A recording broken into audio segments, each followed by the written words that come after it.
നമസ്കാരം ഗൈസ്. അപ്പോൾ നമ്മൾ ഇന്ന് സംസാരിക്കാൻ പോകുന്നത് ഈ കഴിഞ്ഞ ദിവസം നടന്ന ഒരു സംഭവത്തെക്കുറിച്ചാണ്. അങ്ങ് UP-യിൽ വാരണാസിയിൽ ഗംഗാ നദിയിൽ ഒരു ബോട്ടിൽ ഇഫ്താർ പാർട്ടി അല്ലെങ്കിൽ ഇഫ്താർ വിരുന്ന് നടത്തിയെന്ന രീതിയിൽ 14 പേരെ അറസ്റ്റ് ചെയ്തിരിക്കുകയാണ്. അതായത് വാരണാസിയിലെ ഗംഗാ നദിയിൽ ഒരു ബോട്ടിൽ ഇഫ്താർ പരിപാടി പോലെ നോമ്പ് തുറയും ബാക്കി കാര്യങ്ങളും.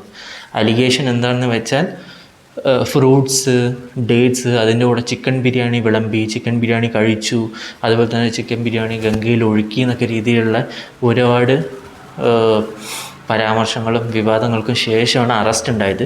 14ഓളം പേരുണ്ടായിരുന്നു എന്നാണ് പറയുന്നത്. ഈ ഒരു നടപടിയെക്കുറിച്ച് നമുക്ക് ഡീറ്റെയിൽ ആയി ഡിസ്കസ് ചെയ്യാം. ആദ്യം വീഡിയോസ്, ന്യൂസ് റിപ്പോർട്ട്സ് കാണാം, അതുപോലെ തന്നെ അറസ്റ്റായ ആൾക്കാരുടെ വീഡിയോസും കാണാം. Okay, let's see.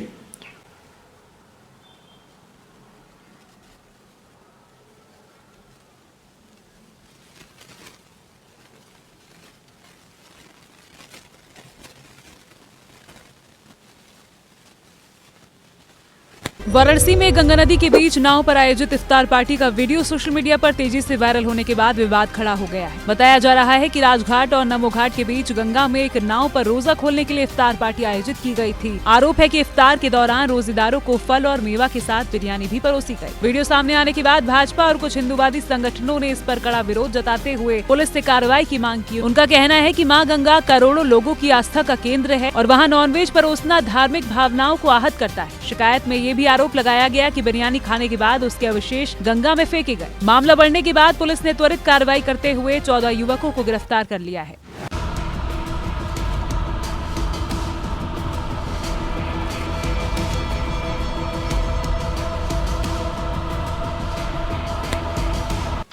ഓക്കെ, അപ്പം നമ്മൾ കണ്ട പോലെ തന്നെ വിവരങ്ങളൊക്കെ നിങ്ങൾക്ക് കണ്ടല്ലോ. 14 പേര് ഈ കഴിഞ്ഞ ദിവസം അറസ്റ്റ് ചെയ്തിരിക്കുകയാണ്. ഇതിൻ്റെ ഒരു കോണ്ടെക്സ്റ്റ് എന്താണെന്ന് നമുക്കൊന്ന് ചെറുതായി ഡിസ്കസ് ചെയ്യാം. അതായത് ഹിന്ദുക്കളുടെ പരിപാവനമായിട്ടുള്ള സ്ഥലമാണ്, അവരുടെ അൾട്ടിമേറ്റ് ആയിട്ടുള്ള ഒരു തീർത്ഥാടന കേന്ദ്രമാണ്. അവർ ഗംഗ എന്ന് പോലും പറയില്ല, ഗംഗാ മാ എന്നാണ് പറയുക. അതായത് ഗംഗാ മാതാവ്, ഗോമാതാവ്, ആ ഒരു സെൻറ്റിമെൻറ്റ്സ് ഒക്കെ ഉള്ള ഒരു സ്ഥലമാണ്. അതിനെ വല്ലാതെ വഷളമായ രീതിയിൽ അപമാനിച്ചു, വൃത്തികേടാക്കി, അതിനെ അശുദ്ധീകരിച്ചു എന്നൊക്കെ രീതിയിലുള്ള പരാമർശങ്ങളിലൂടെയാണ് വിവാദം ഉണ്ടായത്. അപ്പോൾ നമ്മളിതൊന്ന് പ്രാക്ടിക്കലി ചെക്ക് ചെയ്യുകയാണെങ്കിൽ, ഒന്നാമത്തെ കാര്യം, ഈ ഗംഗാ നദി എന്ന് പറയുന്നത് ഞാൻ പേഴ്സണലി വാരണാസി വിസിറ്റ് ചെയ്ത ഒരാളാണ്. അവിടെ മൾട്ടിപ്പിൾ ടൈംസ് ഒരുപാട് തവണ വിസിറ്റ് ചെയ്ത ആളാണ്. ആ ഗംഗാ നദി ഇവർ പറയുന്നത്ര റെസ്പെക്റ്റ് ഇവർ നൽകുന്നുണ്ടോ എന്ന് എനിക്ക് ഡൗട്ടാണ്.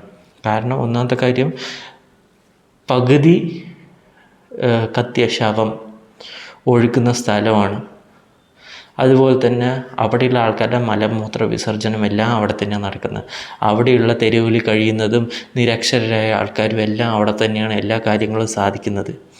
അതുപോലെ തന്നെ അവിടെ പ്രവർത്തിക്കുന്ന എല്ലാ ഹോട്ടലും, എല്ലാ സ്ഥാപനങ്ങളും, അതുപോലെ തന്നെ എല്ലാ അഴുക്കുചാലും അവസാനം വന്നടിയുന്നത് ആ പുഴയിലാണ്. അപ്പോൾ ഇത്ര പരിപാവനം എന്നൊക്കെ പറയുന്നത് വെറുതെ ഡയലോഗ് അടി മാത്രമാണ്. പ്രാക്ടിക്കലി നോക്കുകയാണെങ്കിൽ ഈ റെസ്പെക്റ്റ്, ഈ ഒരു കൺസിഡറേഷൻ, ഇതെല്ലാം വാക്കുകളിൽ മാത്രമാണ്, പ്രവൃത്തിയിലൊന്നും തന്നെയില്ല. അതുപോലെ തന്നെ നിങ്ങൾ അവിടെ പോയി കഴിഞ്ഞാൽ അറിയാം അവിടുത്തെ അവസ്ഥ എന്താണെന്ന്. ഈ 14 പേര് ഈ ഒരു ഇഫ്താർ പാർട്ടി നടത്തിയത് കൊണ്ടോ ബാക്കി വന്ന ഭക്ഷണം അഥവാ പുഴയിൽ ഒഴുക്കുന്നത് തീർത്തും സപ്പോർട്ടീവായിട്ടുള്ള കാര്യമല്ല, സപ്പോർട്ട് ചെയ്യാവുന്ന, ന്യായീകരിക്കാൻ പറ്റിയ കാര്യമല്ല. ഇനി അഥവാ അങ്ങനെ എന്തെങ്കിലും ഉണ്ടായാൽ തന്നെ അതിന് നിയമ നടപടി നേരിട്ടോട്ടെ. പക്ഷേ ഇപ്പം നിലവിലുള്ള അവസ്ഥ എന്താണ്? നിലവിലുള്ള അവസ്ഥ മെച്ചമാണോ? നിലവിലുള്ള അവസ്ഥ അതിനേക്കാൾ ബെറ്ററാണോ? ഇതിനേക്കാൾ അഴുകിയ, ഇതിനേക്കാൾ മോശമായിട്ടുള്ള കാര്യങ്ങൾ ഒഴുക്കിക്കൊണ്ടിരിക്കുന്ന ഒരു സ്ഥലം തന്നെയാണ് അത്. ഇതെങ്ങനെയാണ് കൂടുതൽ മലിനമാവുക അല്ലെങ്കിൽ അശുദ്ധമാവുക എന്ന് ഇവർ പറയുന്നതിൻ്റെ ലോജിക്ക് എനിക്ക് മനസ്സിലാവാൻ പറ്റുന്നില്ല. അതുപോലെ തന്നെ നമ്മുടെ നാട്ടിലൊക്കെ കണ്ടാൽ നമുക്ക് മനസ്സിലാവും. ഇപ്പോൾ ബീച്ചുകളിലായാലും പുഴയുടെ അരികിലൊക്കെ ആയാലും ശരി, പിക്നിക്ക് പോലെ ഇഫ്താർ അവർ നോമ്പ് തുറന്ന് നടക്കുന്നത് നാട്ടിലത് ഒരു കോമൺ ആണ്.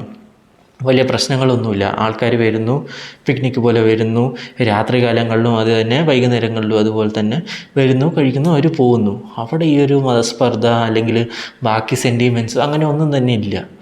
ഇവിടെ ബോട്ടിംഗ് നടത്തുന്ന ഒരു സ്ഥലം തന്നെയാണ് ഗംഗാ നദി. ഇത് ആരുടെയും ഒരു പേറ്റൻ്റ് എടുത്തിട്ടുള്ള ഒരു പ്രൈവറ്റ് പ്രോപ്പർട്ടി ഒന്നുമില്ല, പബ്ലിക് പ്രോപ്പർട്ടി തന്നെയാണ്. ഇന്ത്യയിലെ ഏതൊരു മനുഷ്യനും ആ ഒരു പ്രോപ്പർട്ടിയുള്ള ഉടമസ്ഥത തുല്യം തന്നെയാണ്.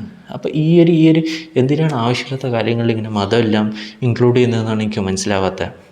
ഇത് ഇപ്പോൾ ഇതൊരു നല്ല ഫോർ എക്സാമ്പിൾ ഇപ്പോൾ നിളയിലിപ്പോൾ കുംഭമേള നടത്തിയിരുന്നു. എത്ര മര്യാദയ്ക്കാണ്, എത്ര വൃത്തിയായിട്ടാണ് നടത്തിയത്. ഒരു പ്രശ്നമോ ആർക്കൊരു കംപ്ലൈൻറ്റോ ഒന്നും തന്നെ ഉണ്ടായിരുന്നില്ല. ഇപ്പം അങ്ങനെ ഒരു സിറ്റുവേഷനാണ് അവിടെ മലിനമാക്കുകയെന്ന് വെച്ചാൽ ഒരു കൺസേൺ ഉണ്ടെന്ന് നമുക്ക് വിചാരിക്കാം.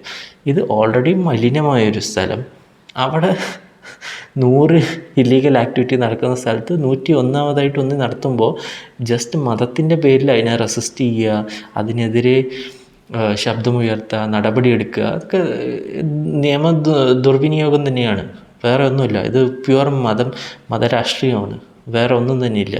എന്തോ 14 പേരെ കാണുമ്പോൾ എനിക്ക് സങ്കടം തോന്നുന്നുണ്ട്. അവിടെയുള്ള ആൾക്കാരാണെങ്കിൽ കുറച്ചെങ്കിലും വിവരം കൊണ്ട് ഈ ചുറ്റുമുള്ള ആൾക്കാരുടെ നിലവാരം അനുസരിച്ച് അവർക്ക് കുറച്ച് ബോധമുണ്ടാവേണ്ടതായിരുന്നു. എന്തോ അത് അവർക്കും ഉണ്ടാവാതെ പോയില്ല. നിങ്ങളുടെ കമൻസ് എന്താണ്, നിലപാടെന്താണെന്ന് കമൻസ് രേഖപ്പെടുത്തുക. അടുത്ത വീഡിയോയുമായി കാണുന്നവരെ ബൈ.